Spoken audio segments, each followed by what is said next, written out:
ముందు వీడియోలో పూజకు సంబంధించి ఏర్పాట్లన్నీ చూశారు కదా. ఒకవేళ ఆ వీడియో చూడకపోతే కింద నేను ట్యాగ్ చేస్తాను డిస్క్రిప్షన్లో, లింక్ ఓపెన్ చేసి చూసేయండి. ఇక్కడైతే నేను స్వామివారికి పువ్వులు అన్నీ తులసిమాల సమర్పించాను. లక్ష్మీదేవి అమ్మవారికి నా చేతులతో కట్టిన కనకాంబరాల మాల అయితే పెట్టేశాను అనమాట.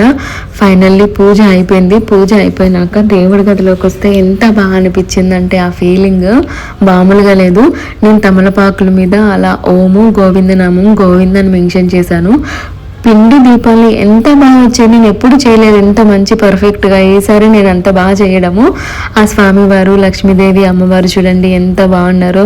నాకైతే శంకు చక్ర దీపాలు, వినాయకుడు కూడా ప్రతి పూజలో ఉండాలంటారు కదా, సో వినాయకుడిని కూడా నేను పెట్టుకున్నాను.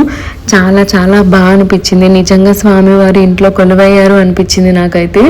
అంత బాగుంది. నేను పులిహార, పరవన్నం, పానకము, వడపప్పు, గారెలు చేశాను. బట్ నాకు 9:30 quarter to 9:45 కల్లా చేయాలన్నారు పూజ.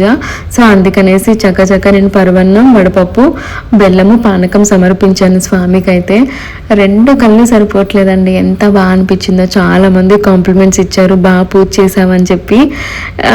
ఆ హ్యాపీనెస్ వేరు కదా. ఇఫ్ ఇన్ కేస్ మీకు కనుక ఈ పూజ నచ్చినట్లయితే, నేను చేసిన పూజ నచ్చినట్లయితే గోవింద అని అయితే కామెంట్ అయితే ఖచ్చితంగా చేయండి.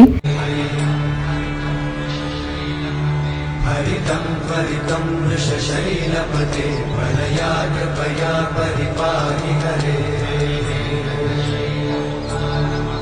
अधिवेङ्कटशैलमुदारमते जनताभिमताधिकदानरता. మా పాప కూడా మంచిగా ఆ దేవుడిని ఆశీస్సులు అయితే తీసుకుంది అనమాట. అలాగే యాపిల్ కూడా తీసేసుకుంది. మీకు కనుక ఈ వీడియో నచ్చితే కనుక